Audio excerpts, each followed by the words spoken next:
Olá, pessoal. Aqui é o Gilberto do Clique Habitação. O tema do nosso vídeo de hoje é como declarar um imóvel financiado ou não no imposto de renda. Tem pessoas que têm várias dúvidas e foi uma sugestão que a gente recebeu. Vamos lá?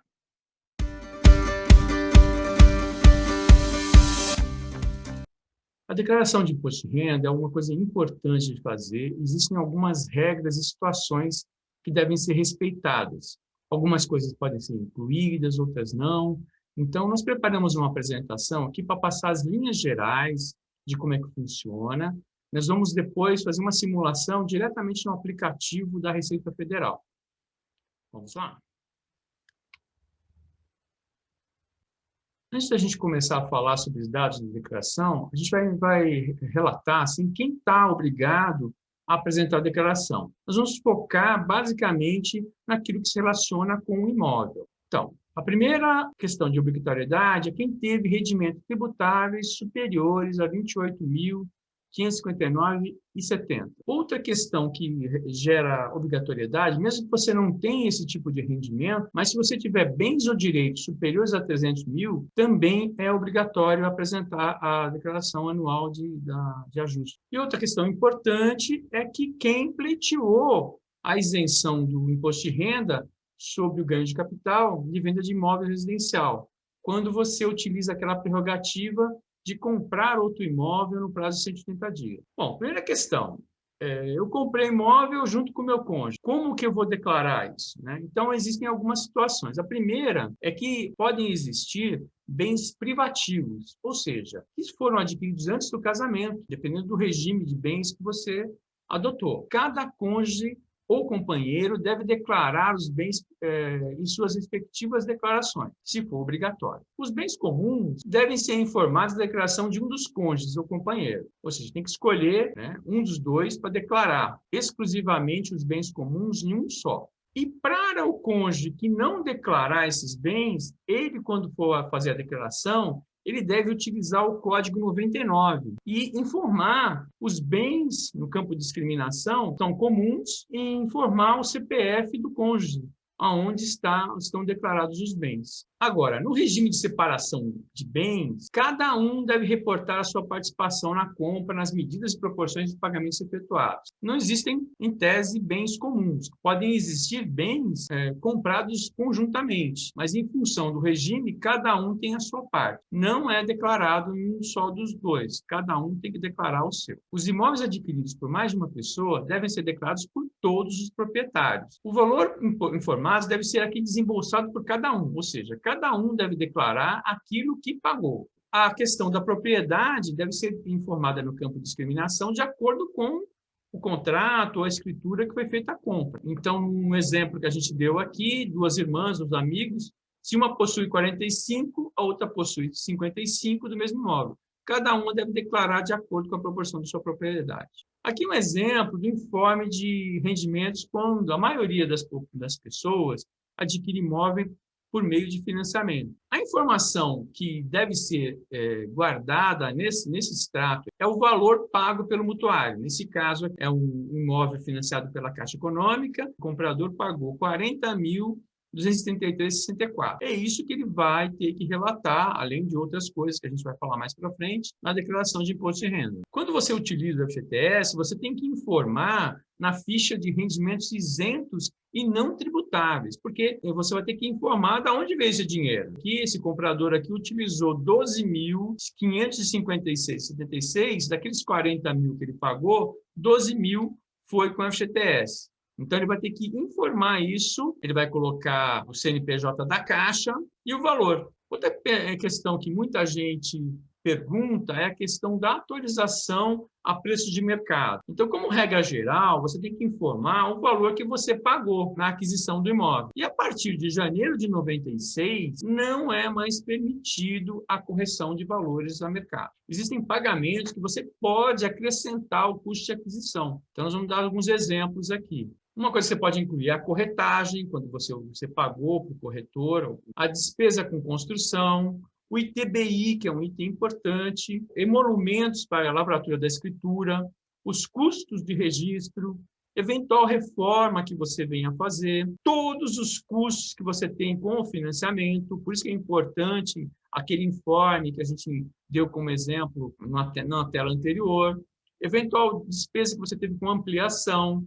se você tem imóvel sujeito a laudêmio, obras públicas, né, esgoto, eletricidade, enfim, desde que você tenha pago, e eventuais contribuições de melhoria. O importante de lembrar é que quanto maior o custo de aquisição, menor vai ser o eventual ganho de capital quando você vender. Então, isso é uma coisa importante de ressaltar para as pessoas. Então, não existe atualização, mas você pode incluir todos esses custos ao custo de aquisição no imposto de renda. A gente vai procurar mostrar no exemplo que a gente fizer para vocês verificarem como é que funciona. Então, é importante agora, para a gente falar assim, é sobre a diferença que existe entre você declarar um imóvel que você comprou à vista ou sem financiamento, um imóvel que você comprou por meio de financiamento e deu o imóvel em garantia a um banco ou a um consórcio, por exemplo. Então, a primeira coisa que a gente vai falar, bens adquiridos à vista. Então, você não preenche o campo de situação do ano anterior, informe o custo da aquisição do bem ou direito no campo de situação ano base. Então, você vai informar o valor total que está lá na escritura e você pode somar aquilo que a gente falou, né? O ITBI, você pode somar o registro, o eventual custo com o corretor. Agora, tem uma diferença aqui. Se você comprou um bem e você está pagando a prestação, não é assim que funciona. Você não coloca o valor total que está na escritura no contrato de financiamento. Você vai informar todas as despesas pagas no primeiro ano e nos anos seguintes você vai somar aquele valor lá. Então, você vai sempre acrescentar o que você pagou no ano base. Da mesma forma, se você comprou o imóvel no ano passado, você não preenche a situação anterior e você vai informar os valores pagos ao vendedor, ao banco como tarifa e as prestações que você pagou. Você pode incluir o ITBI, você pode incluir o registro, né? Aquelas despesas todas que a gente relacionou anteriormente. Bom, uma coisa importante que muita gente acaba colocando de forma indevida é quando você faz um financiamento, você não deve incluir o financiamento na ficha de dívida e ônus reais. Você só vai declarar aquilo que você pagou, tanto no financiamento como uma aquisição em consórcio. A gente está até com a ficha aqui, você deve deixar zerada, a não ser que você tenha algum tipo de empréstimo pessoal, alguma dívida que você tenha com alguém ou com algum banco. Não informe, o erro de muita gente aqui é informar o valor do saldo devedor. Como a gente ressaltou anteriormente, esse é um tipo de informação que é importante para você saber o seu saldo devedor, mas para fins de imposto de renda, aquilo lá não tem nenhuma valia. O que vai importar é o quanto você está pagando, inclusive até a quitação.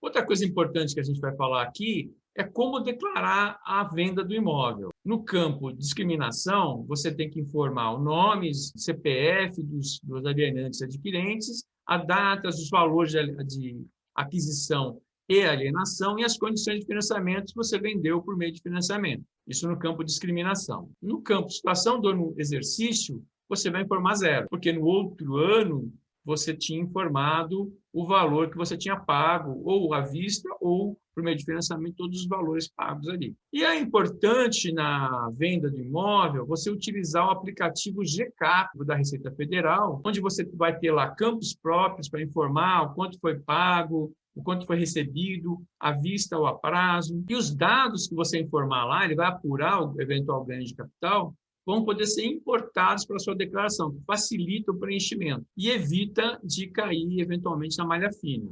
Porque todas essas informações de venda de imóvel, os cartórios, os corretores, tem vários órgãos assim que estão no mercado, que são obrigados, o banco, né, também, são obrigados a fornecer informações da Receita Federal. E os dados vão estar lá.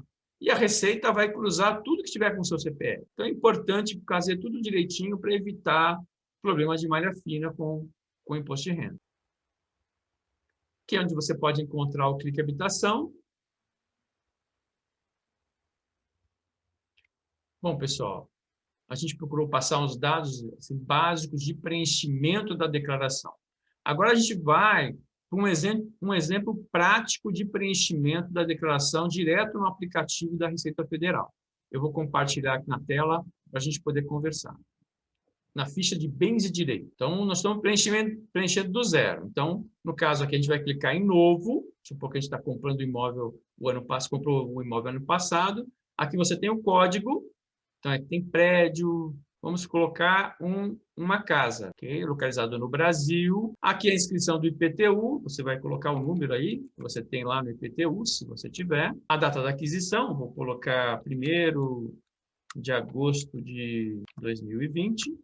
Aí você pode informar aqui os dados da compra, o quanto você pagou. Comprado com financiamento por R$300 mil, sendo 60 mil pagos ao vendedor e 240 mil financiados. Aqui você põe o nome da rua projetada, Salvador, registrado no cartório, aí você põe a matrícula, nome do cartório, o primeiro cartório, 2019 nada, e o valor que eu paguei. No caso aqui, a informação inicial é que ele pagou 60 mil reais ao vendedor. Só que ele teve outras despesas que ele pode incluir. Por exemplo, durante o ano, vamos supor que ele pagou 5 prestações de R$1.000, né? 5 prestações são 5 mil reais. Então, ele vai poder acrescentar a esse valor, ele tinha 60 mil, ele pagou 5 mil ao banco, ele pagou 3 mil de TBI, ele pagou 1.200 para registrar, então ele tem esse valor aqui, 69.200. Ele pode transportar isso aqui e colocar lá. Este aqui é o valor que ele pagou. Então, basicamente é isso, pessoal. Vai ok, está lá registrado a situação do imóvel. Agora nós vamos fazer um exemplo. Esse mesmo imóvel, nós vamos fazer que a data de aquisição tenha sido em 2019. Então, aqui, esse valor aqui, 69.200, é para 2019. E aqui, você vai acrescentar aquilo que você pagou durante o ano de 2020. Então, vamos supor, você pagou 12 prestações de R$1.000. Então, você vai pegar a calculadora, então você já tinha 69.200, você vai somar mais 12.000 reais que você pagou. Isso aí você transporta para cá. Vai ser o total que você vai colocar no imóvel. Lembre-se, a cada ano que passar, você vai acrescentando aquilo que você pagou. Se você, por exemplo, fez uma benfeitoria no imóvel, você vai colocar lá no campo de discriminação a informação, acrescentar o valor que você pagou, e você pode somar aqui. O importante é você guardar todos os comprovantes da declaração. Uma dica para mesmo quem não é obrigado a declarar, você cria uma pasta com toda essa documentação. Porque quando você, por exemplo, vender o imóvel, vai ficar fácil. Muita gente, por exemplo, não se preocupa, ele não precisa declarar, ele não pega aquela informação do banco com os valores pagos. Aí, quando ele for vender, ele vai ter a maior dificuldade para apurar o custo de aquisição. Então, mesmo que você não faça a declaração, é importante você guardar a documentação, porque quando, eventualmente, você vender, vai ficar mais fácil. Ok, pessoal? Então, é isso aí. A gente procurou passar informações básicas de como fazer a declaração. É importante que a gente está ressaltando aqui que mesmo que você não seja obrigado a declarar o imposto de renda, você monta uma pasta com toda essa documentação que vai facilitar na hora de você vender, na hora de você controlar a sua vida financeira, né? Outra coisa importante, não informe na ficha de dívidas e ônus reais o valor do saldo devedor. Esse é um erro muito comum. E outra questão é que você tem que, no caso, se você comprar à vista, você informa o valor na escritura, que está consta na escritura. Agora, se você comprou financiado, você tem que informar todos os valores que você pagou. E é importante lembrar, vou ressaltar mais uma vez aqui, é importante você lembrar de acrescentar esse custo, o ITBI, a despesa com registro, se você pagou o corretor, a despesa com o corretor, os valores pagos para o vendedor, para a construtora, se você comprou um apartamento, né? Então, é importante você incluir todas as despesas para, quando você for vender, apurar corretamente o eventual ganho de capital, né? Inclusive, a gente tem um vídeo aí, a gente vai colocar um card aí, para vocês verem como é que funciona a apuração do ganho de capital, o que você pode acrescentar, como que funciona, quais as possibilidades de isenção, de redução do ganho de capital. Então é isso aí, pessoal. Espero que vocês tenham gostado. Se ficar alguma dúvida, façam o seu questionamento. A gente vai procurar responder o mais rápido possível. Um abraço, pessoal. Até a próxima.